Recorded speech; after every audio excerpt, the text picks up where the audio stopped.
जाते मिले समाज सब भावे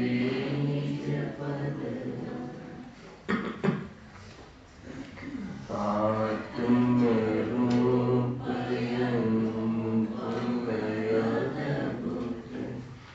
याहि नखे भव सिंधु तरो आत्म रूप।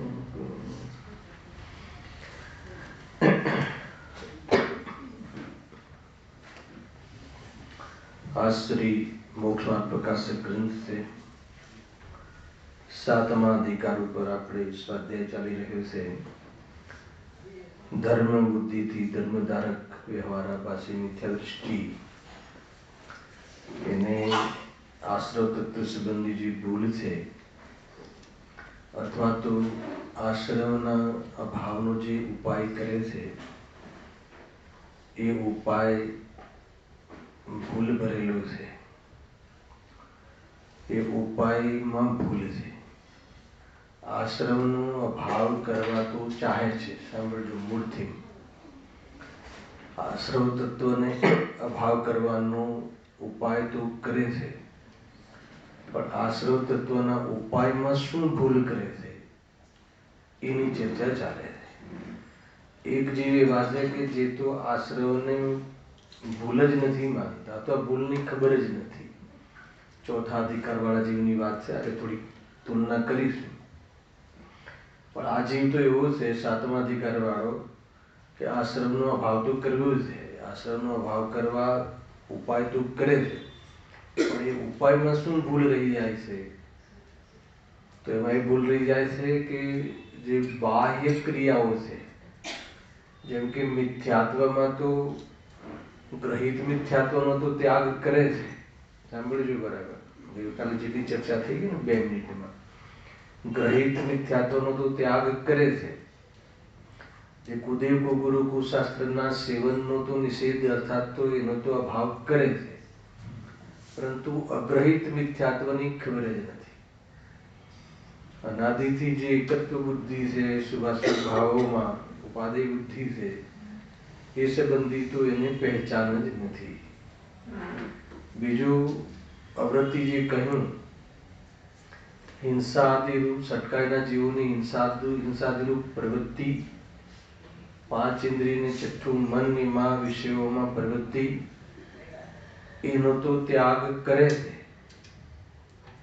સમજો, પ્રવૃત્તિને તો રોકે છે, એવી ક્રિયાઓથી તો દૂર થાય છે, પરંતુ રાગ અને જે વિષયોની અભિલાષા છે એના ભાવને અહીંયા આશ્રમનો ભાવ કહે છે, એની એને ખબર નથી।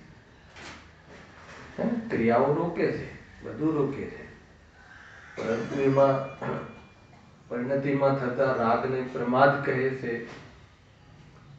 અને જે અભિલાષાઓ છે વિષયની એના ભાવ તરફ તો એને કઈ ખ્યાલ નથી। બાહ્યમાં ક્રોધાદિની ક્રિયાઓ તો એને કરતો નથી, લડાઈ ઝઘડા, બહારમાં કોઈ ફૂલહાર પહેરવાના પ્રસંગો, એ બધી ક્રિયાઓ તો છોડે છે, પરંતુ અંતરંગમાં એની જે ભાવના છે એને એનો તો અભાવ થતો નથી, અથવા રાગ દ્વેષને અભાવ કરવાનો જે અભિપ્રાય છે એની ખબર નથી। મૂળ વાત આ છે। આ પ્રમાણે ટૂંકમાં બાહ્ય ક્રિયાઓ જેને વ્યવહાર નામ પામે છે, જે ક્રિયાઓને વ્યવહાર કહેવામાં આજે બહુ સરસ આવ્યું છે। આજે વ્યવહારની એક લીટીમાં પણ ભાવ હોય છે, નિશ્ચયની વાત તો છે જ નહીં અજ્ઞાનીને, પણ વ્યવહારમાં પણ સરખાઈ નથી। સરખાઈ શબ્દ ના કહેતો, યાદ છે? એટલે શું? વ્યવહારમાં પણ સરખાઈ નથી એટલે બેલેન્સ નથી। બેલેન્સ નથી એટલે શું? વ્યવહાર નથી એમ ન કીધું, સાંભળજો, વ્યવહારનો સરખાઈ નથી એનો અર્થ કાઢવો, કુદેશીનું પ્રવચન સાંભળવું હોય તો એનો અર્થ કાઢવો પડશે। વ્યવહાર નથી એવું ન કીધું, વ્યવહારમાં પણ સરખાઈ નથી, બેલેન્સ નથી। બેલેન્સ નથી એનો અર્થ શું? આ વાત સમજવા જેવી છે। કે જે વ્યવહારના માધ્યમથી પરમાર્થને પહોંચવું પડે એ તો નથી ને. વ્યવહારના માધ્યમથી પરમાર્થને, વ્યવહાર એ પરમાર્થના નું નિમિત્ત કારણ છે, એટલે એનો વ્યવહાર પરમાર્થમાં પણ નિમિત્ત બનતો તો નથી. ખ્યાલ આવ્યો કે નહીં? બહુ જોરદાર. તો પછી વ્યવહારને શું માનતો હશે? પરમાર્થ. આવી ગયું ને વ્યવહાર જ હશે. આપણે પૂજા પાઠ કરીએ પરંતુ એના માધ્યમથી વેદ જ્ઞાન કરવાનું ચૂકી જઈએ તો એ વ્યવહારમાં બેલેન્સ ના હોય, સરખાઈ ના હોય. એ અહીંયા કહે છે. મતલબ ઘણી બધી પેટની વાતો છે. તો પછી એ ના હોય, એ પરમાર્થનું પ્રયોજન ના હોય. ખરેખર વ્યવહાર એને કહેવાય, ખરેખર પાણીનું માટલું એને કહેવાય. ખ્યાલ આવ્યો? માટીના માટલાને પાણીનું માટલું એ ત્યારે કહેવાય કે સંયોગમાં પાણી હોય. વ્યવહાર ત્યારે કહેવાય, એને વ્યવહારને ધર્મ ત્યારે કહેવાય કે એને નિશ્ચયનું પ્રયોજન હોય અથવા નિશ્ચય પ્રગટ થયો હોય, અર્થાત તો એમાં નિશ્ચયનો પુરુષાર્થ વર્તતો હોય. ખ્યાલ આવે ને? આખો આપણે વ્યવહાર કાર્ય તો કરીએ છીએ.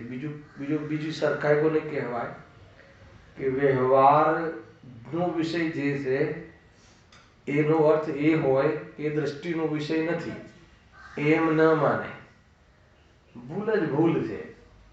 એને કોઈ બી વ્યવહાર આપણે પાણીનું માટલું કહેતા હેને, એમાં પાણીના પ્રયોજનની સિદ્ધિ કરીએ છે. કોઈ માટલાને, માટીના માટલાને પાણીનું માટલું માનતું નથી કોઈ. હલાવે ને? એ રીતે વ્યવહાર કહેતા પરમાર્થના પ્રયોજનની સિદ્ધિ કરવી જોઈએ, વ્યવહારને પરમાર્થ ના માની લેવું જોઈએ. ખ્યાલ? બસ આટલું છે. એક શબ્દમાં, જ્ઞાનીના એક શબ્દમાં પરમાગમ પડ્યા હોય છે. તરત જ બીજી લીટીમાં લખ્યું છે નિશ્ચયની તો વાત છે જ નહીં. એમાંથી મને ક્લિક થયું કે શું કહેવા માંગે છે. આવી તમે વાંચજો આજે 3 લીટી. ખરેખર તો ગુરુદેવશ્રીના દરેક લીટી ઉપર આપણે જો ચિંતન અહીંયા સ્વાધ્યાય રાખીએ, ભલે તમારું પેશન્સ જોઈએ. અમારા મનાડવાળા તો બહુ પેશન્સ છે. એક એક ગાથા અમે 2 મહિના ચલાવીએ છીએ. બરાબર ને મુરારજીભાઈ? એ લોકો કે કેટલું ચલાવશો? અરે પણ આગળ વધવું કઈ રીતે? એમની 2-4 લીટીમાં એટલો માલ હોય છે. એનો જ અર્થ કાઢતા ના આવડે તો શું મતલબ છે? ભૂલ તો એક છે ને 7મા અધિકારમાં, જ્ઞાનીઓના હૃદયને ન પારખે, હેને, ભગવાનની વાણીને વાચ્યને ન ઓળખે અથવા વાચ્યને ન પામે તો વાણી શું કરે? આ વાત તો મૂકે છે ને એમ છે અહીંયા. તો વાત આપણી એ હતી કે આ રીતે અહીંયા એવા જીવની વાત લીધી છે કે આશ્રમના અભાવનો ઉપાય તો કરે છે, પરંતુ આશ્રમના ઉપાયમાં શું ભૂલ રહી જાય છે? હે ને? તો એ ભૂલ રહી જાય છે કે એને ખરેખર જે આશ્રમ છે એની પહેચાન જ નથી. પણ જે આશ્રમના નામે જે બાહ્ય ક્રિયાઓ જે છે કે મોરાગ દ્વેષના નિમિત્તે થતી જે બાહ્ય ક્રિયાઓ છે, એ બાહ્ય ક્રિયાઓને તો આગ્રહથી બુદ્ધિપૂર્વક જબરજસ્તી એને રોકે છે. પણ અંતરંગ પરિણામમાં જે મિથ્યાત્વવાદી જે અભિપ્રાયમાં ભૂલ પડી છે, રાગદ્વેષની જે રુચિ પડી છે, ક્રોધાદિ કરવા લાયક નથી એવું જે સત્ય પડ્યું છે, એની પહેચાન નથી. એટલે એ સંબંધી તો કોઈ પણ પ્રકારનો ભાવનો ઉપાય ભેદ જ્ઞાન કરીને કરવામાં આવતો જોવામાં આવતો નથી. એટલે એને આશ્રવ ભાવ ખરેખર શું છે એનું ભાવ ભાષણ નથી. એટલે શાસ્ત્ર જ્ઞાન તો છે પણ ભાવ ભાષણ નથી. આ થીમ પર જ ચાલે છે આખો વિષય. મેં પહેલા દિવસે સ્થાપના કરી છે કે આ થીમ પર વિષય ચાલશે. તમે ધ્યાન રાખજો. કારણ કે એવું નથી કે આ તો છે તો પવિત્ર જીવ છે, વ્યવહારાભાસી જીવ તો કોઈ ફાલતુ બી નથી એ રીતે. કેમ કે એને ધર્મ કરવા માટે આ અહીંયા સ્વાધ્યાયાદી બાહ્ય આચરણ વ્રતાદિ કરે છે, પરંતુ એમાં મૂળ વાત જે ભૂલી જાય છે એટલા માટે ભૂલ પડી જાય છે. જો હવે એમાં એક પેરેગ્રાફ, છેલ્લો પેરેગ્રાફ છે આ ટોપિકનો. એની ગઈકાલે આપણે શરૂઆત કરી હતી, ફરીથી વાંચીને આગળ વિષય વધારીએ છીએ. પેજ નંબર 231, છેલ્લો પેરેગ્રાફ. વળી રાગ દ્વેષ મોહરૂપ જે આશ્રવ ભાવ છે તેનો તો નાશ કરવાની ચિંતા નથી. બરાબર છે? આ લીટી વાંચી હતી કાલે. ચિંતા નથી એટલે વિચાર નથી. એ સંબંધી કોઈ પણ ઉપાય નથી, વિકલ્પ જ નથી. હે ને? તો શું કરે છે? અગર જો એ સંબંધી એને નાશ કરવાની જો ચિંતા નથી, એનો વિચાર નથી, તો શું કરે છે? તો કે બાહ્ય ક્રિયામાં બાહ્ય નિમિત્ત મટાડવાનો ઉપાય રાખે છે. હે ને? બાહ્ય ક્રિયા અથવા એટલી બાહ્ય ક્રિયાઓમાં, નાચવામાં, ગાવામાં, પૂજામાં, ભક્તિમાં, વ્રતમાં, શીલ, સંયમમાં, સ્વાધ્યાયમાં એટલો મસ્ત થઈ જાય છે, હે ને, કે આના જે આ ક્રિયા જેના નિમિત્તથી થાય છે, કશાયની મનતાના નિમિત્તમાં, શુભ ભાવમાં થાય છે, એ શુભ ભાવને આશ્રવ માનવાનો પરિચય જ નથી. અંતર ખ્યાલમાં આવ્યો? બાહ્ય ક્રિયાઓમાં એટલો મસ્ત છે, આપણે બાહ્ય ક્રિયાઓમાં એટલો ઉપાદેયપણું છે, ધાર્મિક ક્રિયાઓમાં એટલો પ્રેમ છે, એટલો રસ છે, એને એટલી રુચિ છે, તેમાં શું ખોટું છે? અરે પણ એ જેના નિમિત્તથી થાય છે, જેના કારણથી થાય છે, કયા કારણથી થાય છે? કશાયની મનતા, શુભ ભાવના નિમિત્તથી આ બધી ક્રિયાઓ બહાર જોવા મળે છે. એ શુભ ભાવ આશ્રય છે, એ વાસ્તવમાં અભાવ કરવા લાયક છે, અર્થાત એ રુચિનો વિષય નથી, દૃષ્ટિનો વિષય નથી. એ સંબંધી એને ખબર જ નથી. હે ને? એક ધારું બસ આપણે તો બરાબર કરીએ છીએ, સવારે મંદિર જઈએ છીએ, સાંજે 2 ટાઈમ જઈએ છીએ. હમણાંથી તો ગુરુદેવજીનું પ્રવચન આજ સુધી, જ્યારથી ગુરુદેવજી પ્રવચન ચાલુ કર્યું છે ત્યારથી આપણે એક પ્રવચન છોડતા નથી, કાંઈ ચીજ બાકી નથી. ખ્યાલ આવે કે નહીં? તો કહે છે કે ભલે એ વાત તારી સાચી છે, અને એમાં તું જોવા મળે એનો પણ અમને નિષેધ નથી, પણ એ જે એમાં જે તારો ભાવ છે, એને એ કયા ભાવના દ્વારા ક્રિયા થાય? શુભ ભાવ. એ શુભ ભાવ છે, એ આશ્રવ છે, એનું પાસન છે. આશ્રવ છે એટલે શું? હા, અમને ખબર છે ને, એને આશ્રવ કહ્યું છે. આશ્રવનો અર્થ કે છોડવા લાયક છે એ ખબર છે, કે એનો ભાવ એ અમને ખબર નથી. હે ને? શાસ્ત્રથી કહી દે કે આશ્રમના ખાતામાં જાય, સંબંધના ખાતામાં ના જાય. અમને તમે કહો શાસ્ત્રની દરેક વસ્તુ યથાર્થ ખબર છે. હા, તો એ આશ્રવ છે એનો અર્થ ખબર છે? એ આશ્રવ છે એ કેમ આશ્રવ કહ્યું એમ સમજાય છે? આશ્રવ છે એનો અર્થ એ છે કે બંધ ભાવ છે, એ મુક્તિનું કારણ નથી, એટલા માટે એનાથી કોઈ બીજી વાત ધર્મ છે એનું ભાવવાસન છે કે સાહેબ એનો તો વિચાર જ કર્યો નથી. કેમ નથી કર્યો? કે આમાં એટલો એંગેજ છું, આ ક્રિયાઓમાં એટલી મને ફુરસદ જ નથી કે હું એ વિચારું. ના ખ્યાલ આવ્યો? હું બહુ પ્રેક્ટિકલ વાત કરું છું. જીવતા 3-3 કલાક, 4-4 કલાક એટલી ક્રિયાઓમાં જામ હોય છે કે પછી એને તત્વ વિચાર કરવાનો ઉપયોગમાં સ્પેસ જ નથી રહેતો, અર્થાત પરિણામ નથી રહેતા. બીજા દિવસ વળી પાછું, હે ને, સવારનું આ પ્રવચન, પછી બપોરનું આ પ્રવચન, પછી ત્રીજા પાછું કાંદિવલીમાં જુદું થાય, મલાડમાં જુદું થાય, પછી વાળી બાજુ ત્રીજો ક્લાસ, પછી ચોથો ક્લાસ, પછી થાકીને સૂઈ જાય, વાળી બાજુ સવારે. ના ખ્યાલ આવે? એને વિચારવાનો, એને આ શું છે ભાઈ, બહુ ગંભીરતાથી વિચારવાનો સમય પાકી ગયો છે. તત્વ અભ્યાસ, તત્વની શિક્ષા બહુ લીધી, પરંતુ એને એપ્રોચ કરવા સંબંધી વિચાર કરવો બહુ જરૂરી છે. કદાચ તત્વનો વિચાર કરી લે, પરંતુ પોતાના જીવનમાં તત્વ ક્યાં મેળ ખાય છે એનો વિચાર કરતો નથી. મૂળ ભૂલ આથી યુદ્ધમાં વિચાર કરે એટલે આખી જિંદગી શુભ શુભમાં નીકળી જાય. ના નથી તો એનાથી શું થશે? મુક્તિ થશે. હે ને? અને ખ્યાલ છે તમને કે દેવગતિમાં તો જશે ને, બસ છેલ્લે આવી ગયું ને જાત પર. દેવગતિમાં જશે ને તો દેવગતિમાં શું થશે ભાઈ? દેવગતિમાં એટલા ભોગોની જો દેવગતિ તો દુઃખદાયક સિદ્ધ કરી છે ચારે ગતિને. ખ્યાલ? અરે ત્યાં ભોગોની એટલી વ્યવસ્થા હોય છે કે એને આત્મા યાદ આવવો અસંભવ લાગે. કોઈ જીવ કરી લે, પરંતુ સામાન્ય કથન છે. થોડું વિચાર કરજો. એ આદત છે ને આપણને તો ભોગોમાં ભગવાનને ભૂલી જવું, એ આપણો સ્વભાવ છે. એટલે એ પ્રમાણે વર્તે છે. અરે વ્યંગનું કથન છે, કટાક્ષ છે. ખ્યાલ આવે કે કટાક્ષ સમજો કે ના સમજો? તું તો તીર્થંકરોથી બી સુભટ છે, તું તીર્થંકરોથી બી બલવાન છે. એ તો કટાક્ષ છે. એનો અર્થ કે એમને મોહમાં સુખ ના લાગ્યું ને તને સુખ લાગે છે, એમ કટાક્ષના કથન છે, વ્યંગાત્મક કથન છે. એ રીતે હે ને? જો આગળ હવે વળી રાગ દ્વેષ મોહરૂપ જે આશ્રવ ભાવ છે તેનો નાશ કરવાની ફિકર નથી, ચિંતા કે પહેચાન નથી, અને બાહ્ય ક્રિયા બાહ્ય નિમિત્ત મટાડવાનો ઉપાય રાખે છે. તો શું કરે છે? બાહ્ય ક્રિયામાં બે લઈ શકાય. એક તો પુણ્ય ક્રિયા કરવા લાગે છે અને પાપ ક્રિયાથી બચે છે. બરાબર છે. હવે આ લઈએ કે બાહ્ય નિમિત્ત મટાડવાનો ઉપાય રાખે છે. બાહ્ય નિમિત્ત એટલે શાના બાહ્ય નિમિત્ત? પાપના, અસંયમના, એને દૂર રાખે છે અથવા એનાથી દૂર રહે છે. અહીંયા વાત આવી હતી કાલે અહીંયા સુધી. તો બાહ્ય નિમિત્ત જે પાપના નિમિત્ત છે, અસંયમના નિમિત્ત છે, જે અવ્રતના નિમિત્તો છે, હે ને, એવા પ્રસંગોથી દૂર રહેવામાં ખોટું શું છે? પ્રશ્ન અમે કાલે છેલ્લો મૂક્યો હતો, કોઈ વિચારે હોય એમાં ખોટું શું છે? જ્ઞાનીઓ પણ એ જ તો કરે છે, હે ને, મુનિરાજ બી તો એ જ કરે છે. શું કરે છે? જે બાહ્ય નિમિત્તો છે, ઘર છે, પત્ની છે, સ્ત્રી, પુત્ર છે, એનાથી દૂર રહેવાનું, એ નિમિત્તોથી દૂર થયા કે ના થયા? એ નિમિત્તોથી દૂર રહેવાના, એ પ્રસંગોથી, સાંસારિક પ્રસંગોથી, પાપના પ્રસંગોથી, એ પ્રસંગોથી દૂર રહેવાનો ઉપાય રાખે છે.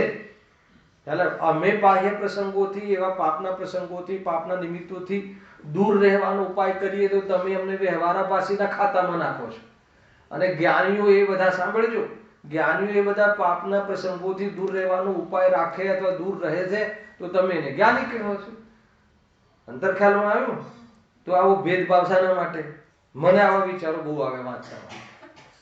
એટલે તો ભાઈ જ્ઞાની જે, અજ્ઞાની જે પાપના નિમિત્તોથી દૂર રહે છે અને જ્ઞાની જે પાપના નિમિત્તોથી દૂર રહે છે, એ બે એક સરખું હોવા છતાં આસમાન જમીનનો અંતર છે. ખ્યાલ આવે કીધું? ભાઈ બહુ બધી બાબતો છે. જ્ઞાની પણ પાપના પ્રસંગોમાં જશે. જ્ઞાની ક્યાં જશે? મુનિરાજ જશે તો ક્યાં જશે? દેવશાસ્ત્ર ગુરુના શરણમાં જશે. હે, કોઈ પાપના નિમિત્તોમાં જશે. તો પાપના નિમિત્તોથી બચ્યા કે ના બચ્યા? જ્ઞાની પાપના નિમિત્તોથી બચે છે અને અજ્ઞાની પાપના નિમિત્તોથી બચે છે. એમાં શું અંતર છે? એ વિચારવાની વાત આવી ગઈ ને, કે અજ્ઞાની પાપના નિમિત્તોથી બચે છે. એક તો એમાં સંતુષ્ટ થઈ જાય છે, એક ધર્મ માને છે, સંતુષ્ટ થઈ જાય છે, સંવર માને છે, જેવી ગઈ, બરાબર છે. અને બીજું કે એમાં એને ભાવ અંદરમાં વિદ્યમાન છે, એ તરફ લક્ષ નથી કે મને મારા ભાવ તો, રાગ તો મટ્યો નથી, એ સંબંધી તો એને ખબર નથી. અને જ્ઞાની જે પાપના નિમિત્તોથી દૂર રહે છે, સાંભળજો, એની પાછળ અંતરમાં સ્વરૂપના આશ્રયથી, લીનતાથી એ રાગ જ મટી ગયો હોય છે. એટલે બારમાં સહજ એવા નિમિત્તો હોતા નથી. ભાઈ આમાં એક બીજો પોઈન્ટ નિશ્ચયવાસીને થોડી આગ કરી લઈએ, બહુ ટાઈમ થઈ ગયો હે ને. કોઈ એમ કહે કે પરદ્રવ્ય તો આત્માને કઈ કરતું નથી. સાંભળજો, કોઈ ઘર કે પત્ની કે સ્ત્રી કે પુત્ર કે જાયદાદ કે એ તો રાગ કરાવતું નથી, એ તો પરિણામ બગાડતું નથી. અને જંગલથી કોઈ પરિણામ સુધરે એમ તો છે નહીં. અચ્છા, વાત કેટલી સાચી છે? વાત તો એની સાચી છે ને, કે આગમની વાત છે. પરદ્રવ્ય તો આ કિંચિત કરશે. આપણે તો આખો આના આધાર ઉપર જ અભ્યાસ કર્યો છે કે કોઈ પત્ની રાગ કરાવે કે ઘર મોહ કરાવે, એ તો બનતું જ નથી. અને કોઈ જંગલમાંથી કોઈ આનંદ આવી જાય, એ બી તો બનતું નથી. તો એ શું કહે છે? એનો અર્થ શું કાઢે છે? એટલા માટે અમે તો ઘરમાં રહીને આત્મામાં લીન રહીએ છીએ, હે ને. તો કે આત્મામાં લીન રહેતો હોય ને, વાત તારી સાચી છે, પણ જે આત્મામાં લીન રહેતો હોય ને, એને બહારમાં ઘર આદિનું નિમિત્તપણું રાગ ન હોવાથી ન હોય એવો નિમિત્તિક સંબંધ છે. અને આ ખ્યાલ નથી. પણ કોઈ ઘર રાગ કરાવે છે અને જંગલમાંથી આનંદ આવી જાય છે, એવા જીવોને જ્યારે રાગ છે જ નહીં ઘરનો, તો એનાથી શું પ્રયોજન છે? એટલા માટે બહારમાં સહજમાં એવી પ્રકારના નિમિત્તો હોતા નથી. હે ને, સમજવા જેવું છે. આમાં ઓર એક એડ કરી શકાય કે જે બાહ્ય નિમિત્ત મટાડવાનો, એટલે પાપના નિમિત્તો મટાડવાનો ઉપાય કરે છે, અને ધર્મના નિમિત્તમાં તો જોડાવાનો ઉપાય કરે છે. હવે એમાં શું ભૂલ કરી? સાંભળજો, આ સર્વતત્વ સંબંધની ભૂલ કાઢવી છે. આ ક્રિયાની વાત છે, ભાવોની ખબર નથી, પકડમાં નથી આવતું. ફરીથી પાપના નિમિત્તમાં તો દૂર રહેવાનો ઉપાય કરે છે, અને ધર્મના જે નિમિત્ત છે, દેવશાસ્ત્ર, ગુરુ છે, સ્વાધ્યાય છે, શિબિર છે, ક્લાસ છે, એમાં તો શું કરે છે? જોડાવાનો ઉપાય કરે છે. તો જોડાવાનો ઉપાય કરે છે એમાં સમ્યક શું ભૂલ છે? હવે તમે શુક્રવારના ક્લાસ ચાલુ કર્યા તો બધા તમે તો જોડાવા માટે આહવાન કર્યો છે, જોડાવા માટે તો ફોન કર્યો છે બધા, તો જોડાવાનો ઉપાય કરે છે તો એમાં ભૂલ શું કરી? સમજમાં આવે છે વાત? ભૂલ શોધો, આશ્રમ તત્વ સંબંધી ભૂલ શોધો. જોડાય છે એનો નિષેધ જ નથી, આમાં ક્રિયાનો નિષેધ નથી, પણ એ જે આશ્રમના અભાવ માટે એ શું કરે છે ત્યાં, એ જ સંબંધિત થોડું વિચાર કરવું જોઈએ. જોડાય છે ધાર્મિક ક્ષેત્રોમાં ને બધે જોડાય છે, પણ જોડાય છે તો એમાં માને શું કે જુઓ હું તો બધા જ ક્લાસોમાં જોડાય, પહેલા તો એને ક્રિયાનો કરતા પણ આવી, બરાબર છે? એ આશ્રમ તત્વ એ તરફ તો ધ્યાન જ નથી થતું કે ભાઈ હું એક બી ક્લાસ છોડતો નથી, હું તો દરેક ક્લાસ ભરું છું, એને મારું એની ક્રેડિટ લેવાની અંદરમાં જે ભાવના છે, હે ને, એ ક્રિયાની ક્રેડિટ, હે ને, તો એમાં એનું નામ ક્રિયામાં કર્તૃત્વ બુદ્ધિ, એકત્વ બુદ્ધિ છે. અને એ ભાવ તો શુભ છે, કશાયની મનતા છે, એમાં સંતુષ્ટ છે, એ આશ્રમ છે એને દૂર કરવાનો છે, એને દૂર કરવા માટે આ ભણી રહ્યા છીએ. સ્વાધ્યાયનો ભાવ રાગ છે, એ રાગની દ્રષ્ટિ છોડવા માટે સ્વાધ્યાય કરી રહ્યા છીએ, એને એની ખબર નથી. એનું નામ આશ્રમનું પહેચાન નથી. માત્ર ક્રિયાઓમાં પણ પાપની ક્રિયાઓને છોડીને, હે ને, એ અવૃત્તિને મેં છોડી એમ માને છે. બહુ ગજબની વસ્તુ છે ભાઈ. કડમાં આવે આખી લેન્થ વિષયની એમ છે કે આમાં ઘણી વાર એવું થાય ને જીતુભાઈ કે આપણે આમાં બની શકે કે ભાઈ આમાં આ જે હું તમને ચર્ચા કરી રહ્યો છું એમાં આપણે ઊભા હોઈ શકીએ, આપણા પર આગળ ઉઠી શકે, બની શકે. સ્વયં વિચાર કરવાનો છે કે મારી માન્યતા શું છે, હું આમાં ક્યાં છું, કેવી રીતે છું. ભાઈ ચૈતન્ય સ્વરૂપ હું છું, નિશ્ચય એનો વિષય એટલો જ છે, પણ ત્યાં સુધી ન પહોંચવામાં કેટલા બી બહારમાં આવા કારણો છે, તમને ખ્યાલ છે? એટલા માટે આપણે એવા કારણોનું પણ યથાર્થ જ્ઞાન હોવું જોઈએ. ખરેખર શુદ્ધના વિષયના વિચારોમાં જ, શુદ્ધના વિષયમાં વિચારો ના આવે, પણ એ વિચારોમાં જ સંતુષ્ટ થઈ જવાના એટલા બધા ચાન્સ છે કે જે શ્રદ્ધાની ભૂલ, હું દુકાન ચલાવું છું એટલી મોટી ભૂલ છે ત્યાં.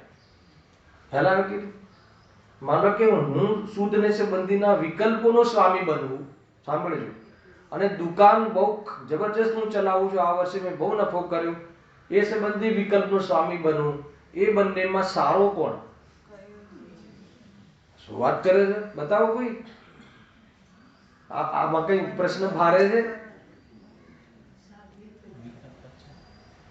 માની લો કે હું શુદ્ધ નો વિષય ભગવાન આત્મા, અનંત ચતુષ્ટાત્મક, હે ને, અનંત ગુણાત્મક, ત્રિકાલી, ધ્રુવ, સકલ નિરાવરણ, પ્રત્યેક પ્રતિવાસમય, જેવી એ સંબંધી જબરજસ્ત વિકલ્પો વિચાર કર્યા, વિકલ્પો કર્યા, એ વિકલ્પોનો સ્વામી બનવું, અને દુકાન ચલાવવામાં, દુકાન મેં ચલાવી, આટલો માલ વેચ્યો ને આ વખતે બહુ બધું પ્રોફિટ કર્યો ને બહુ કલેક્શન બી બરાબર લાઈનમાં લઈ આવ્યો હું, એ વિકલ્પોનો સ્વામી બનવું.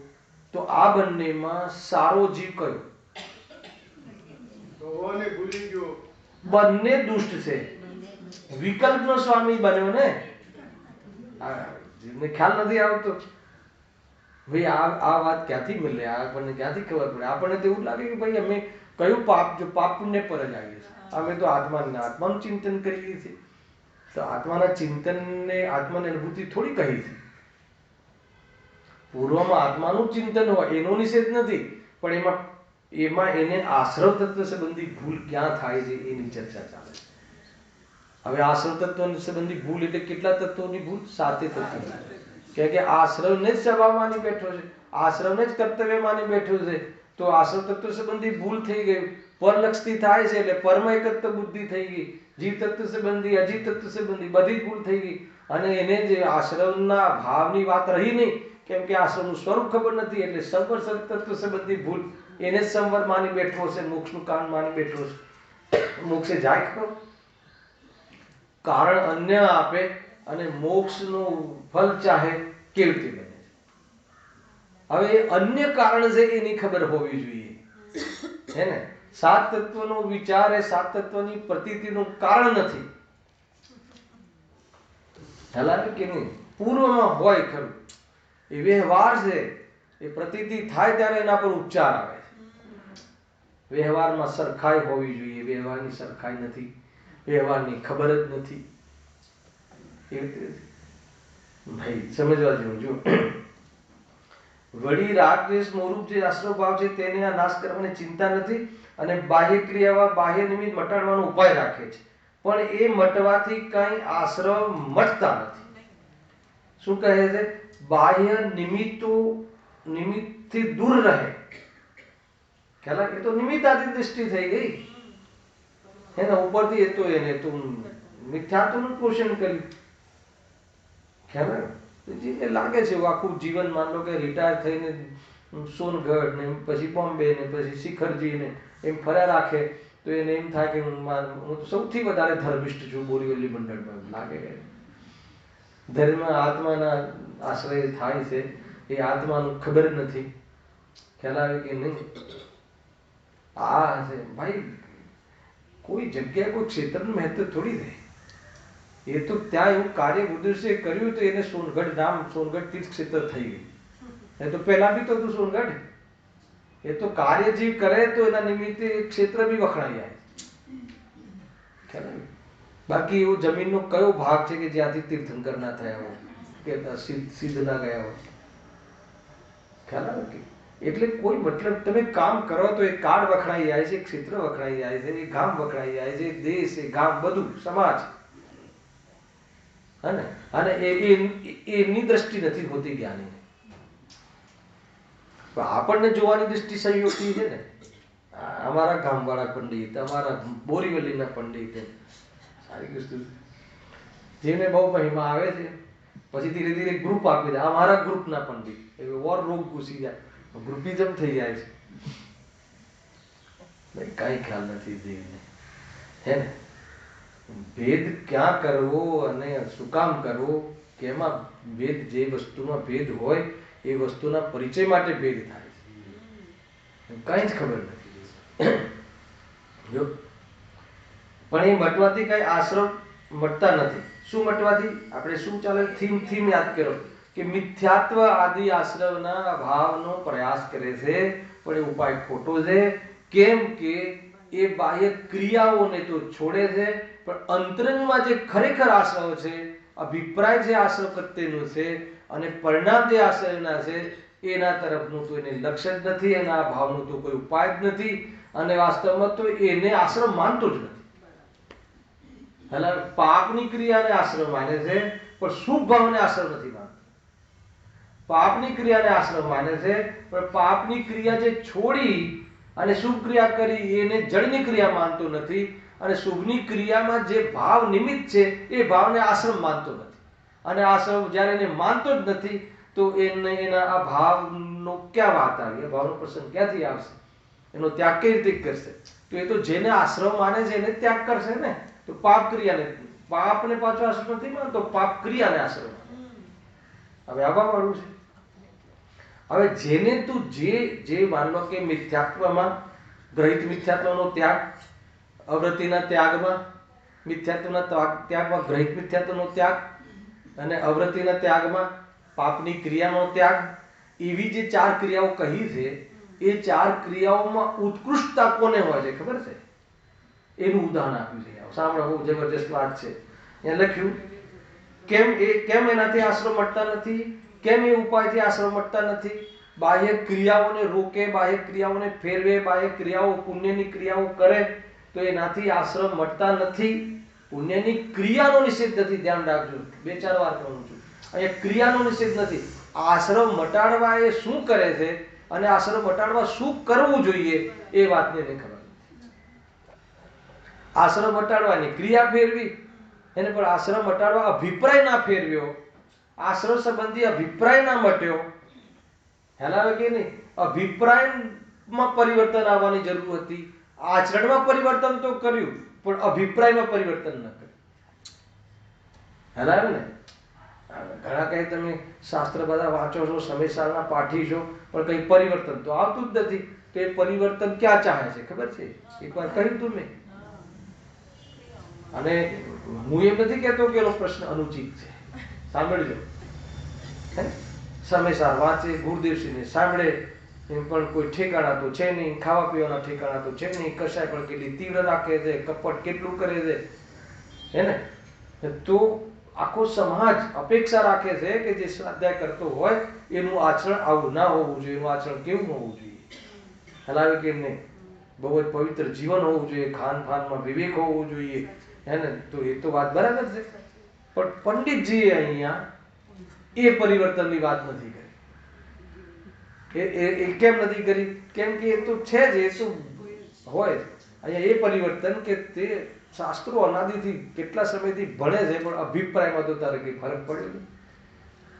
અભિપ્રાયના પરિવર્તન ઉપર ધ્યાન આપો. હું દરેક પ્રવચનમાં આ વાતને મુખ્ય કરીને કહું છું કે માન્યતામાં એક બેનનો પ્રશ્ન હતો કે માન્યતામાં બધી ખબર છે તો એ કેમ ફરક પડતો નથી? એટલે કે મને કાલે પૂછતા હતા, મેં પ્રવચનમાં કહીશ કે હવે આપણને બધી ખબર બી છે, પણ આ અભિપ્રાયમાં હવે વિચાર પણ બરાબર કરીએ છીએ, પણ અભિપ્રાયમાં કેમ આપણને ફરક પડતો નથી? તો ખરેખર એમ છે કે અભિપ્રાયમાં ફરક પડતો નથી એ તમને ખ્યાલ આવ્યો, શાબાશ. અહીંયા તો અભિપ્રાયમાં ફરક પડતો નથી ને અભિપ્રાય અહીંયા તો એવો જીવ છે કે અભિપ્રાય તરફ તો ખબર જ નથી. કમસે કમ તમને એટલી તો ખબર પડી કે મારો અભિપ્રાય પલટાયો નથી. અજ્ઞાનનું જ્ઞાન થવું એ જ્ઞાન આત્માથી જીવની પાત્રતા, એ તો બહુ મોટી વાત છે. ઠીક છે, ત્યાં સુધી તો બરાબર કરવું શું? તો એક જ ઉપાય છે કે તમારે જ્ઞાનને આ વારંવાર પોતાના જ્ઞાનને આ સબ્જેક્ટ આપવો, આ ઉચિત વિષય આપવો, સાચો વિષય આપવો. જ્ઞાન આ વિષય પર વિશેષ વિચાર કરે છે તો શ્રદ્ધાની એવી સંધિ છે કે જ્ઞાનની પાછળ આવી જાય છે. જ્ઞાન વાસ્તવમાં જ્ઞાનના પેટમાં શ્રદ્ધાનો વિષય હોય, એટલા માટે જ્ઞાનને બાહ્ય સાધન કહ્યું છે. અને જે શ્રદ્ધા પેટના વિષયને પકડી લે છે તો શ્રદ્ધા પ્રગટ થઈ જાય છે અને જ્ઞાન સમ્યક થઈ જાય છે અને સ્થિરતા, આંશિક સ્થિરતા પ્રગટ થઈ જાય છે, રત્નત્રયની પ્રાપ્તિ થઈ જાય છે.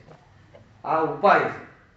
કે 2-4 વાર પૂછ્યું, પહેલા બી એમને પૂછ્યું હતું, લગભગ પૂછે છે. આજે આવ્યા છે કે નહીં મને ખબર નહીં, આવે તમે લગભગ આ પ્રશ્ન પૂછતા હોય તો કેમ કઈ થતું નથી એમ નહીં વિચારો. સત્ય આ છે એટલો વિશ્વાસ તો ઉબલક વિશ્વાસ છે. વારંવાર તમે તમારા જ્ઞાનને જે શાસ્ત્રના માધ્યમથી આગમ આશ્રિત સત્ય વિષયને તમે એને આપો.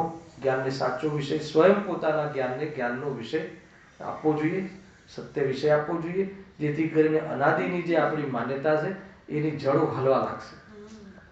ગારંટી છે, ના હાલે એમ બને નહીં. જીવ છે, આ તો મંગલ છે. જીવમાં તાકાત છે વિચારીને, સત્ય વિચારીને ખોટા નિર્ણયનો અભાવ કરી શકવાનું સામર્થ્ય છે. કોઈને જે બી ગતિ એ થાય, હે ને? મંદ ગતિ તો મંદ ગતિ, એ તો આપણે વાત છે, મંદ ગતિ અને ફાસ્ટ ગતિ, પણ દિશા સાચી હોવી જોઈએ અને ઉપાય સાચો હોવો જોઈએ. આ બે વાત ધ્યાનમાં રાખવી જોઈએ. બાકી કોઈ આગળ નીકળી ગયા ને કોઈ પાછળ રહી ગયા, આગળ પાછળ કઈ હોતું નથી. હર પર્યાય એના સ્વકાલમાં ધ્રુવ છે. શું કહ્યું? ત્રિકાળી ધ્રુવ, હર પર્યાય પોતાના સ્વકાલમાં ત્રિકાળી ધ્રુવ છે.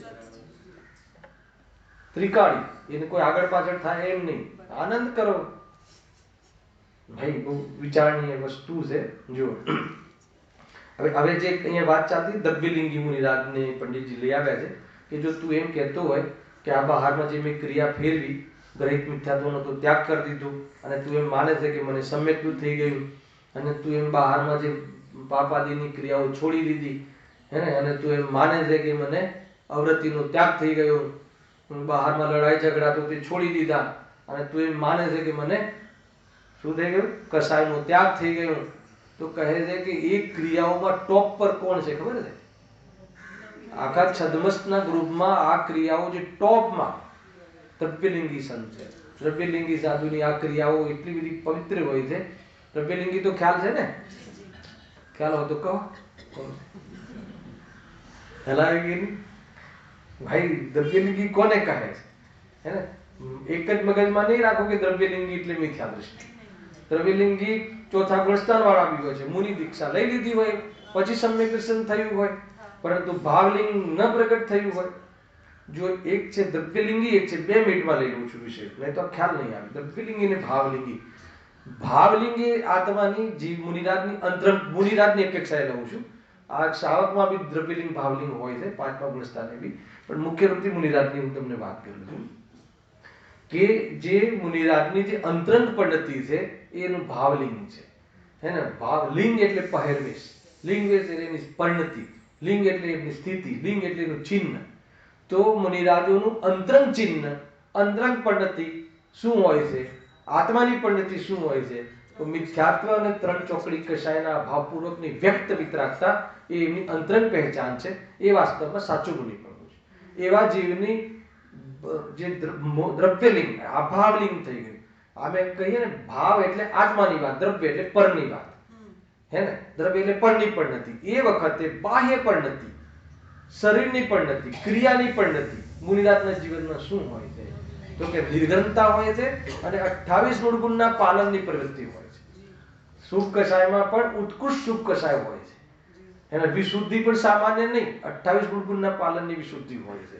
તો એ એમનું જે પણ ભાવલિંગી સંત હોય છે એ દ્રવ્યલિંગ તો હોય જ છે, એને બાહ્યલિંગમાં તો હોય જ છે, પણ જે આ થીમ ચલાવો. પણ એવું બની શકે કે ભાવલિંગ ના હોય અને બાહ્યમાં દ્રવ્યલિંગ હોય. ખ્યાલ આવે? અંદરમાં એવી પરિણતિ ના હોય પણ બાહ્યમાં એવી પરિણતિને પ્રાપ્ત થઈ જાય કોઈ જીવ, એવું પોસિબલ છે. તો એ માત્ર ભાવલિંગ રહિત જે દ્રવ્યલિંગ, દ્રવ્યલિંગ જે છે, ભાવલિંગ ના હોય એને દ્રવ્યલિંગી મુનિરાજ કહે છે. અને દ્રવ્યલિંગી મુનિરાજ પણ બીજા 3 પ્રકારના છે. અને એકને મુનિરાજ મુનિ દીક્ષા લઈ લીધી હોય અને પછી સમ્યક દર્શન થયું તો 4થા ગુણસ્થાને આવી ગયા, એક ચોકડી અને મિથ્યાત્વનો ભાવ કરી લીધો. પરંતુ ભાવલિંગ જે મુખ્ય રૂપ પદ્ધતિ છે 3 ભાવવાળી એ નથી થઈ, ત્યાં સુધી એ દ્રવ્યલિંગી કહેવાશે. ભાવલિંગ ઓલા લેવલનું હોવું જોઈએ. અને કોઈને બીજી ચોકડી બી તોડી દીધી તો 5મ ગુણસ્થાન થઈ ગયું, છતાંય શ્રાવક નહીં કહેવાય, કે બહારની પરિણતિ શું છે, મુનિ અવસ્થા છે, અને અંતરંગ પરિણતિ એ નથી પહોંચી વળ્યા હજુ 3 ચોકડીના ભાવવાળી, એટલે બી દ્રવ્યલિંગીમાં. અહીંયા જે દ્રવ્યલિંગી કહ્યું છે, જો તમે સર્વથા દ્રવ્યલિંગીની મિથ્યા દ્રષ્ટિ કહેશો તો જે ભાવલિંગી હોય છે એ તો દ્રવ્યલિંગી હોય જ છે. તો પછી શું કરશો તમે, બસ દ્રવ્યલિંગી છે, આ તો દ્રવ્યલિંગી છે. અરે એમ નહીં.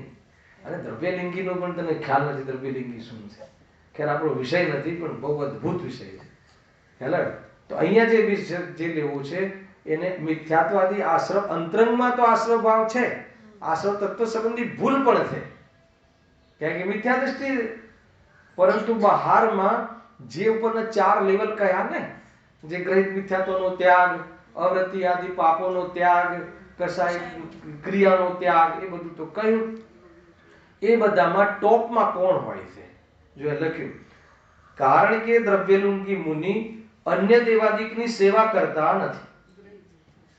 અન્ય દેવાદિકની એટલે જે કુદેવાદીનું સેવન કરતા નથી, એની સ્થાપના કરાવતા નથી.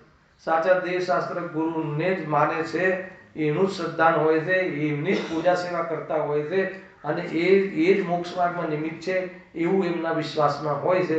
બાહ્યમાં કુદેવ જેવી પદ્માવતી કે ધર્મેન્દ્ર કે આદિમાં કોઈ પણ પ્રકારની એમની સેવા કરતા નથી, એટલે એમને દેવ માનતા, વિતરાગી દેવ માનતા નથી, ભગવાન માનતા નથી. ગજબ છે ભાઈ, આ વાત સમજવા જેવી છે, બહુ જબરજસ્ત છે. દ્રવ્યલિંગી પણ અગર જો કોઈ મુનિ અવસ્થા ધારણ કરે અને મંદિરોમાં પદ્માવતીની સ્થાપના કરાવે તો એ દ્રવ્યલિંગી પણ નવાઈ લાગશે. આગળ કહું, અહીંયા એમ કહે છે કે એમને એમની જે વિશુદ્ધિ છે ને એ 28 મૂળ ગુણની એ મર્યાદામાં હોય છે. 5 સમિતિ આદિ, 5 મહાવ્રત આદિ એ પ્રમાણે હોય છે. બહુ જ પવિત્ર હોય છે જીવ. બોલે તો હિતમિત પ્રિય બોલે, ચાલે તો જમીન શોધીને ચાલે, અને ભોજન દિવસમાં એકવાર કદાચ ભોજનનો ભાવ આવે ને ક્રિયામાં બી જોડાય, ક્રિયામાં તો પણ એને 46 દોષથી રહિત, 32 અંતરાયથી રહિત એને એવા આહારનું સેવન કરે, એને ટોપ પર, એમ ટોપ પર જેની પુણ્ય ક્રિયાની ટોપના લેવલની પુણ્ય ક્રિયાઓ એમની હોય છે.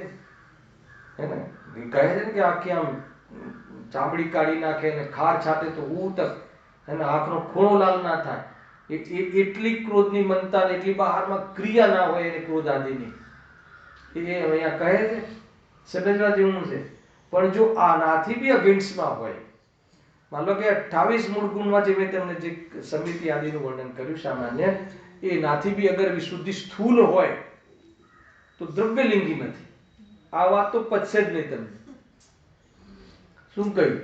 આ સૂક્ષ્મ વિશુદ્ધિ છે, વિશેષ વિશુદ્ધિ છે. હેલા એનાથી સ્થૂલ વિશુદ્ધિ એટલે મંદિરો બનાવડાવે, પ્રતિમાઓ સંબંધી આયોજન કરે. કોઈ મુનિ અગર મંદિર આદિના આયોજન કરે, મંદિર બંધાવાના આદિના આયોજન કરે તો દ્રવ્યલિંગી પણ નથી. બહુ ભારે લાગશે તમને. તો પછી કયું લિંગ કહેવાય? આપણાથી ના બોલાય.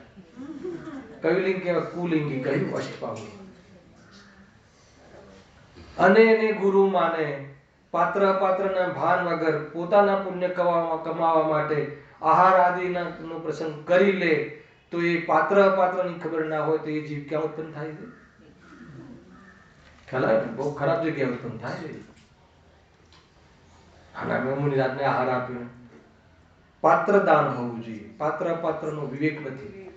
જેને ધર્મની ખબર નથી, ધર્મથી વિમુખ છે, એને ભોજનનો કણ ખવડાવીને તું એની પ્રભાવના અપ્રભાવના કરાવે તત્વની, એમાં નિમિત્ત બને છે તારો આહાર ને તારો ભાવ.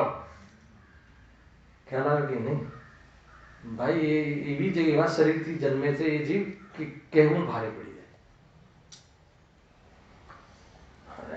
હવે તમે વિચાર કરો, તમને એમ લાગે આ બધી સ્થૂળ વાતો છે, આપણે તો પેલી તમે થોડી વચ્ચે આત્માની વાત થોડી ઝલક કરી ને તો કહે છે કે આમાં પેલા ઠેકાણું ના, વ્યવહારમાં પણ સરખાઈ નથી. વ્યવહારમાં પણ સરખાઈ નથી. નિશ્ચયની વાત તો ઘણી દૂર છે. પેલા નિશ્ચય કરવો કે વ્યવહાર સુધારવો? પ્રશ્ન આવી ગયો. ભાઈ શું કહે? શું કહે? પેલા બીજ વાવવું કે જમીન ખેડવી? જમીનને પેલા ફળદ્રુપ કરવી કે બીજ વાવવું? શું કરવું? ખ્યાલ આવે કે નહીં? ભાઈ દરેકનો પોતપોતાની અપેક્ષા એનું એક નિરૂપણ હોય છે. અધ્યાત્મમાં નિશ્ચય વ્યવહાર સાથે છે એમ કહે છે, પણ નિશ્ચય ના હોય તો વ્યવહાર ના હોવો જોઈએ. વ્યવહાર નામ ના પામે પણ વ્યવહાર જીવન ના હોય એવું ના બને. આ બધું શું છે? આપણે ના તો પહેલા હું તો સમ્યક દર્શન કરે, જે દિવસે સમ્યક કરીશ ને એ જ વખતે સ્વાધ્યાય કરીશ.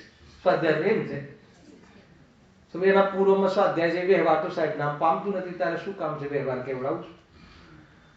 ભાઈ કઈ ઠેકાણા નથી. આજે બહુ જ એને ઘણી જ ખબર નથી ક્યાં શું છે ને ક્યાં શું. એનો અર્થ એ છે કે જ્યારે નિશ્ચય પ્રગટ કરીશ ત્યારે આ વ્યવહારની ઉપયોગિતા થઈ એમ કહેવાય. એના પહેલા ઉપયોગિતા ના કહેવાય. નાપાસ થાય તો ભણ્યો ના કહેવાય, પાસ થાય તો ભણ્યો કહેવાય, ભલે રખડતો હોય. દુનિયામાં આ વસ્તુનું સ્વરૂપ છે. સમજવા જેવી વસ્તુ છે. એમ છે. જો હવે સાંભળો, કારણ કે દ્રવ્યલિંગી મુનિ અન્ય દેવાદિકની સેવા કરતા નથી. કાંઈ પણ થઈ જાય. અને આ જે છે ને ગ્રહિત મિથ્યા દૃષ્ટિ, દ્રવ્યલિંગી મુનિ ગ્રહિત મિથ્યા દૃષ્ટિ ના હોય. અને ગ્રહિત મિથ્યા દૃષ્ટિ કોઈ દિવસ સમોષણમાં ના પહોંચે, નીચે જ ફસાઈ જાય. એટલે દેવગતિના દેવો પણ બહુ જબરજસ્ત બુદ્ધિશાળી હોય છે. નીચે જેટલી જબરજસ્ત વ્યવસ્થા કરે છે, એના બાગ બગીચા ને આ ને તે, ભગવાન પાસે પહોંચે જ નહીં. એવા જીવો શું જરૂર છે? ઘર જ હોય એ ભગવાન પાસે જાય. મને ઘણી વાર થાય કે આ ઇન્દ્રોને થોડુંક આ ફસાઈ જાય એવું ના બનાવતો હોય તો આપણા જેવા જીવો ડાયરેક્ટ ભગવાન પાસે જાય. થોડું મન લાગી જાય છે. મૈસૂર જઈએ તો મૈસૂરનો બગીચો પહેલા જોઈએ, રાજાનો મહેલ પહેલા જોઈએ, પછી મંદિર જઈએ, હે ને? તો પછી બનાવવું જ ના જોઈએ એવો મહેલ. અરે તો તારો વિવેક હોવો જોઈએ, શું કરવું ને શું ના કરવું. કહેલાય કે નહીં? મૈસૂરનો બંગલો ક્યાં છે? રાજાનો બંગલો. એકવાર અમે ગ્રુપમાં ગયા હતા તો મારા નાના મમ્મી છે ને સાસુ થાય ને, મને કહે કે 3-4 વાર કીધું કે અહીંયાનો મહેલ જોરદાર છે, એ ના જોયો હોય તો કાંઈ જોયું નથી એમ કહેવાય. પણ મને 3-4 વાર કહ્યું રહેવાય નહીં મને. પછી મેં કીધું કે જ્યાં સુધી ભગવાનના દર્શન ના કર્યા હોય ત્યાં સુધી કાંઈ ના જોયું હોય એમ સમજવું. અરે મહેલમાં શું જોવું છે એમ? હલાવ્યું કીધું બહારમાં વિતરાગી દેવ અને અંતરંગમાં ભગવાન આત્મા. અગર બાહ્યમાં જોવા જેવું હોય, દુનિયામાં કઈ દેખવા જેવું હોય તો એકમાત્ર વિતરાગી મુદ્રા બહાર, અને અંદરમાં કઈ જોવા જેવું હોય આશ્રયભૂત હોય તો એકમાત્ર ભગવાન આત્મા. બે શરણ છે, એક નિશ્ચય શરણ ભગવાન આત્મા, વ્યવહાર. દુનિયામાં કોઈ બી પદાર્થથી પ્રભુ શું જોવું છે, કેવી ગાડી, કેટલી ગાડી, કેવું મકાન, પૂતગલના ઢગલા છે, હાલ કે નહીં. ખરેખર કહું છું, આ અગર જો બહારમાં કોઈ જોવાનો રાગ આવે તો એટલા રાગમાં એટલો વિવેક આત્માથી જનોને હોય છે કે ભગવાનની મુદ્રા જોઈએ. અજબ ગજબનું છે, શાંત મુદ્રા છે. દુનિયામાં આવી સુખની દશા ક્યાંય જોવા જ નથી મળતી. અને ખરેખર કહું છું, તમને ભાવથી કહું છું, અને એટલો અંદરમાં પ્રસન્નતા આવે, અને સાથે સાથે કે આવું તો હું કરી શકું છું એનો વિશ્વાસ, અને એની સાથે ચાલે તો કોઈ રંગ આવી જાય, અને જીવન રંગોથી ભરાઈ જાય, રત્નત્રયના. વાસ્તવ એકવાર વિચાર કરી. હું તો તમને પૌરુષ મળે ને એટલે બી કહું છું, અને મારા જીવનમાં આ વાત હું અપનાવું છું. મજા આવે, તમે જોતા રહો કેવું સ્વરૂપ છે, બાલકવત, નિર્દોષ, હે ને, નિર્દોષ પરમાત્મા. આચાર્ય જયસેનદેવમાં જેમ આચાર્ય અમરચંદ્રદેવ ભગવાન આત્મા, અને એમ આચાર્ય જયસેનદેવ નિર્દોષ પરમાત્મા. વારંવાર તમે ટીકાઓ વાંચજો, અમે બંને ટીકાઓ ચલાવીએ છીએ, આચાર્ય અમરચંદ્રદેવની, ગુરુદેવશ્રીના પ્રવચનના માધ્યમથી, અને પછી જયસેનદેવની ટીકા પણ વાંચીએ સાથે. વારંવાર આવે નિર્દોષ પરમાત્મા, દોષ રહિત પરમાત્મા, કોઈ દોષ નહીં, અને એવા દોષ રહિત પર્યાય પણ પ્રાપ્ત થઈ ગઈ, બાળકવત, અને યથા જાત રૂપ મુનિરાજનું. કોઈ નિર્દોષતા, અંગમાં પણ વિકાર નહીં, ને પરિણામમાં બી વિકાર નહીં. હે ને, કેટલી જોરદાર વસ્તુ છે, વાત છે ભાઈ.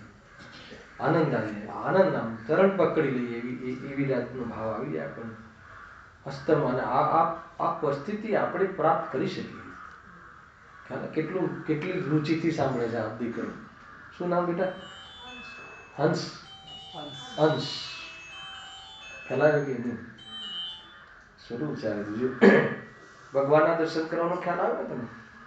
મંદિરમાં જઈએ તો શું દેખવાનું ભગવાનમાં? આ મારું ફ્યુચર છે, બરાબર ને? આપણું ફ્યુચર છે, આ મારું ફ્યુચર છે. હું પણ પરમાત્માની લાયકાત રાખું છું, અધિકારી બી છું, લાયકાત રાખું છું, અને આ મારું ફ્યુચર છે, બરાબર? એટલી વાત. ભલે પછી બીજું બધું બોલતા ના આવડે તો ના આવડે, પણ આટલો ભાવ જરૂર રાખો. ખ્યાલ આવે? એનું પોષણ હોવું જોઈએ. એટલે હા, દ્રવ્યલિંગી મુનિ અન્ય દેવાદિકની સેવા કરતા નથી, હિંસાના વિષયોમાં પ્રવર્તતા નથી. એ તો હમણાં બતાવ્યું ને, અહિંસક જીવન.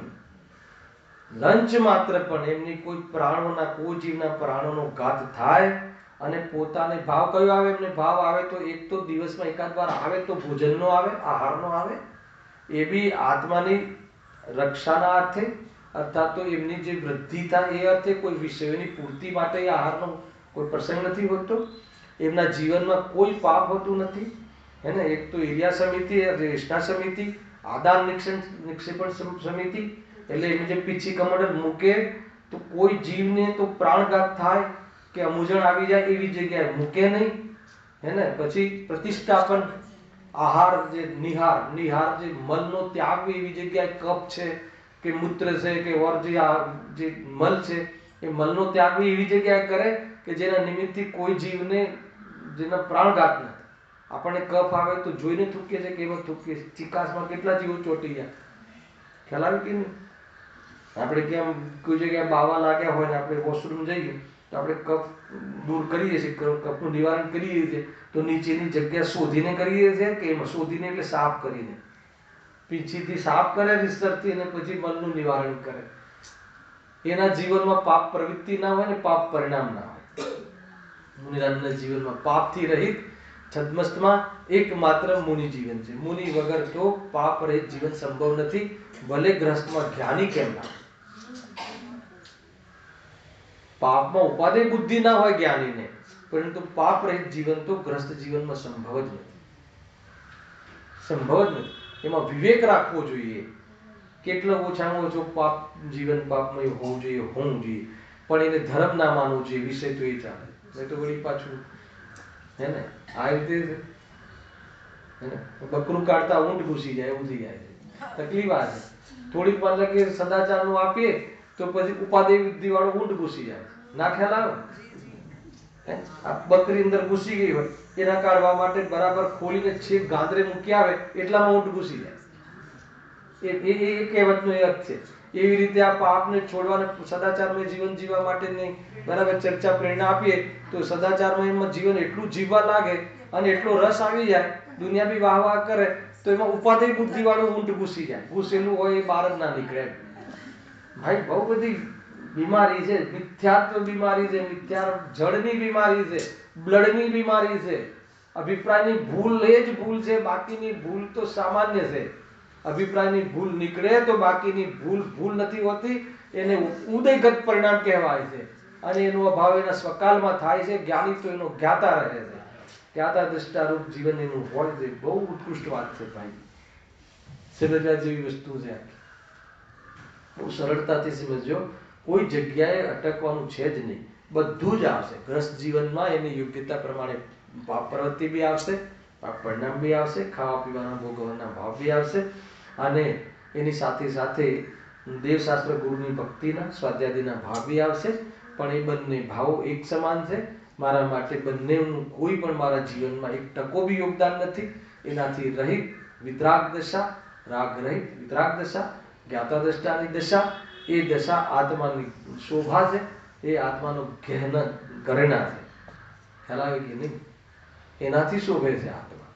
તો એ રીતે પોતાના સ્વરૂપનો આપણને ખ્યાલ હોવો જોઈએ. કારણ કે દ્રવ્યલિંગી મુનિ અન્ય દેવાદિકની સેવા કરતા નથી, હિંસાવા વિષયોમાં પ્રવર્તતા નથી, ક્રોધાદિ કરતા નથી. એ તો આમ કોઈ બી કોઈ કાપી નાખે તો બી કોઈ ક્રોધ સામે લડાઈ ન કરે. ખ્યાલ આવે ને? નહીં તો દ્રવ્યલિંગી પણ ના કહેવાય. આને નમસ્કાર કેમ ના કર્યા, એને આને આમ ના કર્યા, ફલાણી જીનવાણી મંદિરથી બહાર કાઢો, મુનિરાજ એ મુનિ જ ના હોય શકે. ઓર્ડર આપી દે ને, સોનગઢની જીનવાણી હોય તો બહાર કાઢો. અગર એવું કોઈ એવી જાતિનું ડિક્લેરેશન કોઈ મુનિપદમાં થાય તો એ દ્રવ્યલિંગી પણ નથી. ચાલે છે કે નહીં ભાઈ? અને આપણે બસ એના નગ્નતા પર ઠંડીમાં દોડે છે ને ચાલે છે, એનાથી પ્રભાવિત થઈ જઈએ. બધી ક્લિપો આવે એમ ઠંડીમાં દોડતા હોય, આમ કરીને દોડે તો મુનિ નથી. ખ્યાલ આવે છે? એ આમ તો આપણે કરીએ, સમ્યક દ્રષ્ટિ બી આમ કરે, શબ્દભયથી રહિત હોવા છતાં પણ. પરંતુ મુનિરાજ એમ ના કરે. મુનિરાજ ક્યારે બી એના શરીરમાં પ્રગટ જ ના થાય. કદાચ પ્રગટ ના થાય એવી સહનશક્તિ કરે પણ એ ક્રિયાને જ આશ્રયનો અભાવ માની લે તો પણ એ સાત તત્વની ભૂલરૂપ મિથ્યા દ્રષ્ટિ છે. ભાઈ બહુ ઊંચી દશાઓ છે આ બધી. જીતુભાઈ આવે પકડે છે વાત. આપણે બહુ પોસ્ટ ચાલે નીચે, પછી આપણે મુમુક્ષો પાસે એમાં કોમેન્ટ્સ કરે, જુઓ સંયમનું દીદાર. અરે તને સંયમ ખબર જ નથી.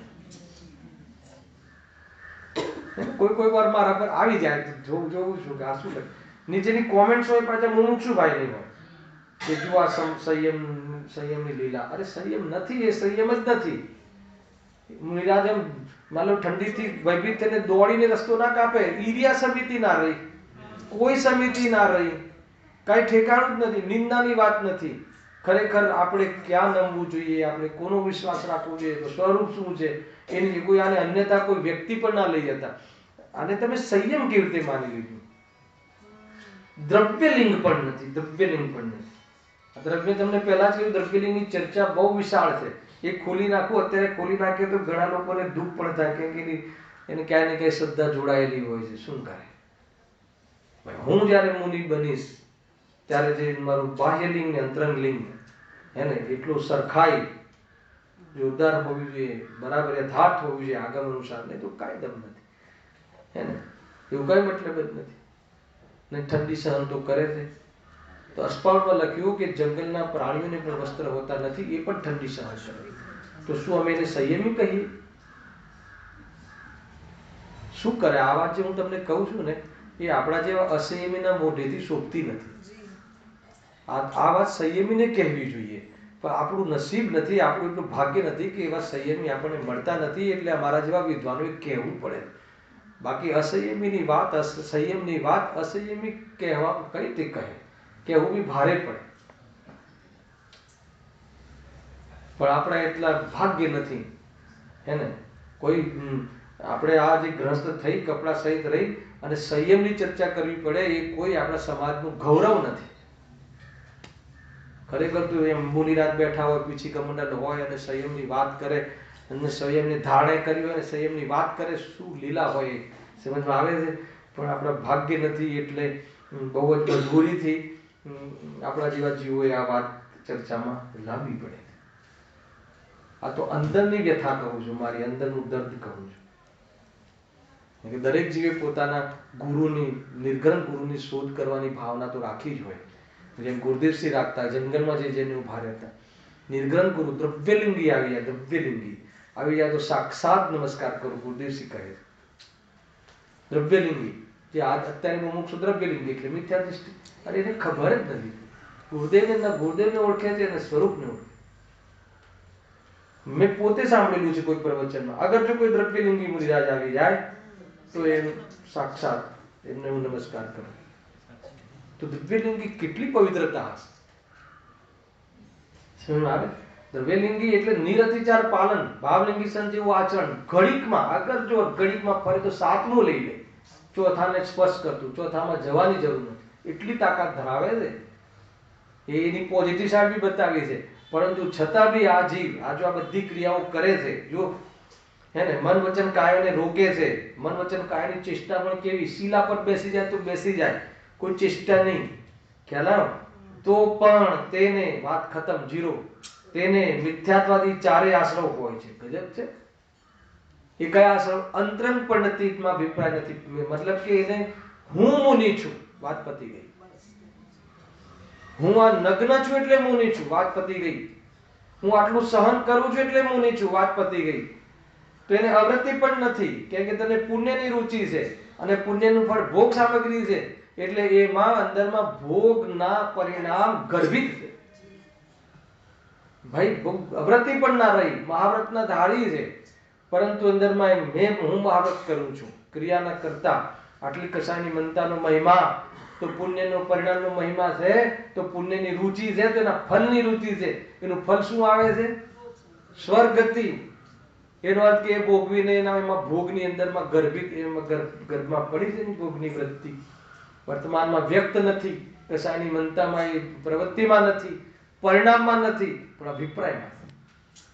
સમજવું જોઈએ આ વાત. એ રીતે જો એ પ્રમાણે મિથ્યાત્વાદી ચારે આશ્રવ હોય, ચારે આશ્રવ છે. ખ્યાલ આવે કે નહીં? ભાઈ કુદેવ કો ગુરુવાદી, અન્ય દેવાદીને તો સેવતા નથી, પણ અગ્રહિત મિથ્યાત્વ છે. કોઈ હિંસા આદિ સટકાના જીવોની હિંસા નથી, પાંચ ઇન્દ્રિયના વિષયમાં પ્રવૃત્તિ નથી, પણ અવૃત્તિ છે. તમે સમજો આખી વાત. અવૃત્તિ એટલે પુણ્યની રુચિ છે. બહારમાં કોઈ લડાઈ ઝઘડો નથી, બહુ સહન કરે છે, પરંતુ રાગ દ્વેષનો અભિપ્રાય છૂટ્યો નથી. અભિપ્રાયમાંથી રાગ દ્વેષ મટ્યો નથી.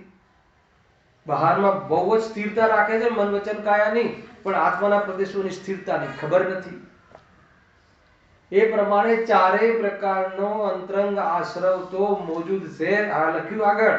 માટે અંતરંગમાં, અભિપ્રાયમાં મિથ્યાત્વાદી રૂપ રાગાદી ભાવ છે, તે જ આશ્રવ છે. અને એને પહેચાન નથી. એને પહેચાન બાહ્યથી કરી, વ્યવહારથી પહેચાન કરી અને એમાં એને ઉજવ્યું અથવા એને માન્યું, અને અંતરંગના આશ્રવને તો એને પહેચાન જ નથી, તો એને માનવાની વાત જ નથી. એટલા માટે વ્યવહારાભાસી મિથ્યા દ્રષ્ટિ. ખ્યાલ આવે કે નહીં? એમ કહે છે. ગજબની વસ્તુ છે ભાઈ. જો મિથ્યાત્વાદી રૂપ રાગાદી ભાવ છે, તે જ આશ્રવ છે. આ લખ્યું. તેને ઓળખતો નથી, તેથી તેને આશ્રવ તત્વનું પણ સાચું શ્રદ્ધાન નથી. અને અહીંયા સુધી આશ્રવ તત્વની ચર્ચા થઈ. હવે મારે વિચાર છે કે 84 પાના પર એક આશ્રવ તત્વ સંબંધી ભૂલ જે છે ને, એની ચર્ચા આપણે આની સાથે જોઈન્ટ કરવી છે. સમય છે કે પતી ગયો? થઈ ગયું છે. એટલે આપણે નેક્સ્ટ ટાઈમ હવે એની ચર્ચા નેક્સ્ટ શનિ રહી નથી, ચંદ્રકાંત ત્યાં પ્રતિષ્ઠા છે. હવે નેક્સ્ટ શનિ પ્રતિષ્ઠા છે મલાડમાં, હે ને? એટલે આપણે 24, 25, 26 એટલે આપણે આ સ્વાધ્યાય ગૌણ કરીએ છીએ અને એના પછીના શનિ રવિ આપણે એના પછીના શનિ સહેજાનંદ